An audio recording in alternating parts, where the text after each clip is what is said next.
নমস্কার বন্ধুরা, স্বপ্নাস হোম কিচেনে সবাইকে স্বাগত জানাই। এখন কিন্তু গরম একটুখানি ধীরে ধীরে বাড়ছে, আর এই সময় থেকে খাওয়ার প্রতি কোনো রুচিই থাকছে না, খেতে বললে খাওয়ার ইচ্ছা হচ্ছে না। তাই এমন রেসিপি বানানো দরকার যেটা খেতেও ইচ্ছা হয় আর মুখের স্বাদও ফিরে আসে। তো চলুন সেরকম ধরনের একটা রেসিপি নিয়ে এসেছি। আজকে বানাবো দই বেগুন, একদম কম তেল কম মশলা দিয়ে। তো এই রেসিপিটা বানাতে যা যা উপকরণ লাগবে আর তাছাড়াও আমি কোন পদ্ধতিতে বানাবো সেটাই এখন শেয়ার করব। তো দেখুন, বেগুনের মাথাটা কিন্তু আমি পুরো ফেলিনি, জাস্ট সাইডে যে বৃন্তগুলো থাকে সেইগুলোকে হালকা করে ফেলে দিয়েছি, আর মাথাটা ছোট করে কেটে নিয়ে আর 4 ফালা করে নিয়েছি একটা একটা বেগুন।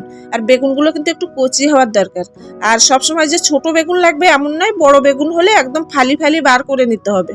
তো দেখুন, বেগুনগুলো কেটে আমি সব কিন্তু জলে রেখে দিয়েছি, কারণ বেগুন কেটে জলে না দিলে কিন্তু কালো হয়ে যাবে। তো তারপরে এখন আমি এগুলোকে ভালো করে ধুয়ে উঠিয়ে নেবো একটা অন্য পাত্রে।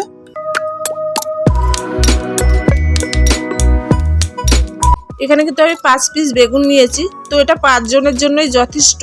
তো এখানে এখন আমি বেগুনগুলোকে ভালো করে জল ঝরিয়ে নিয়েছি, আর এখানে স্বাদ মতো লবণ নিচ্ছি, স্বাদ মতো হলুদ, আর লঙ্কার গুঁড়ো নিয়েছি। এটা কাশ্মীরি লঙ্কা নয়, যেটাই ঝাল আছে সেই লঙ্কার গুঁড়োই নিয়েছি। নিয়ে এগুলোকে দিয়ে বেগুনটাকে আমি ভালো করে ম্যারিনেট করে নেব। এমনভাবে ম্যারিনেট করব যাতে বেগুনের ভিতরেও খুব সুন্দরভাবে সব কিছু লেগে যায়। তো ভালো করে এটাকে ম্যারিনেট করে 5 মিনিটের জন্য এটাকে রেখে দেবো। এখানে একটা মিডিয়াম সাইজের কাচের বোল নিয়েছি, আর তার ভিতরে আমি ঘরে পাতা একদম ফ্রেশ টক দই নিলাম।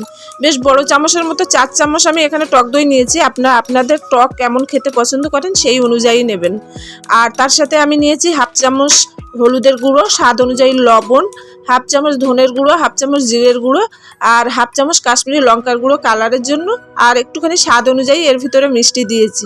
যেহেতু টক দই তো একটুখানি ব্যালেন্স করার জন্য চিনি দিলাম। দিয়ে এটাকে কিন্তু সুন্দর করে মিক্স করে এক সাইডে রেখে দিলাম। ততক্ষণে আমি কড়াইতে তেল দিয়েছি, দিয়ে এখন যে বেগুনগুলো ম্যারিনেট করে রেখেছিলাম সেগুলো খুব সুন্দর করে লো আঁচে এটাকে ভেজে নেব।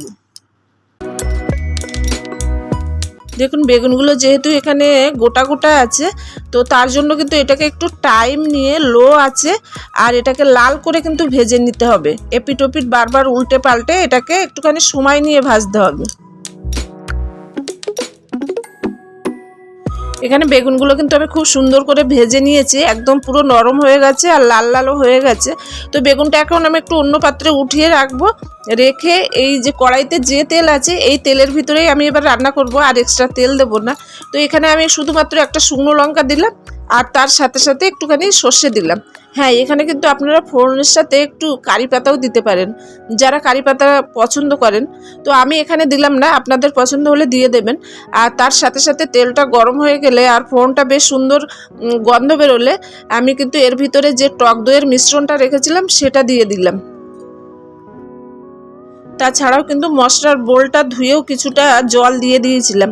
দিয়ে এটাকে মিডিয়াম আঁচে বেশ খানিকক্ষণ নেড়ে চেড়ে কিন্তু এটাকে কষিয়ে নিয়েছি। আর এখন আমি 2-3খানা এর ভিতরে কাঁচা লঙ্কা দিলাম।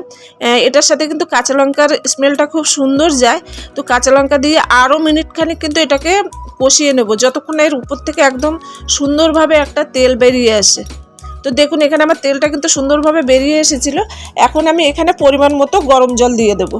বেশ 2 কাপের মতো, বড় কাপের 2 কাপের মতো আমি জল দিয়ে দিলাম। দিয়ে এটাকে এবার ঢেকে 2 মিনিট ফুটতে দেবো।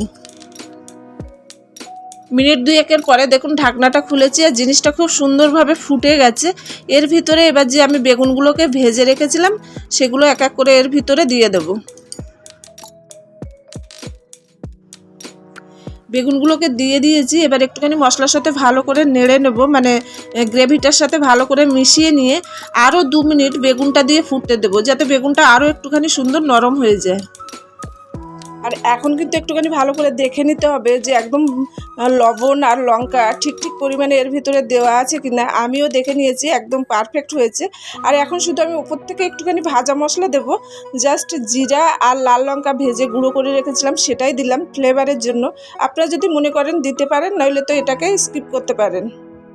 তো দই বেগুন একদম পরিবেশনের জন্য রেডি। আর দেখতেই পেলেন কত সহজে কম মশলায় কম তেলে আর একদম পেঁয়াজও নয় রসুনও নয় সুন্দরভাবে একটা রেসিপি হলো।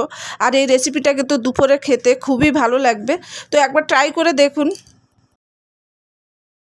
আর আমার রেসিপিটা যদি ভালো লেগে থাকে তাহলে আমার চ্যানেল লাইক করবেন, শেয়ার করবেন, কমেন্ট করবেন আর সাবস্ক্রাইব করবেন। তাহলে আজকে এইখানেই রাখছি, আবার দেখা হবে আর একটা নতুন রেসিপি নিয়ে।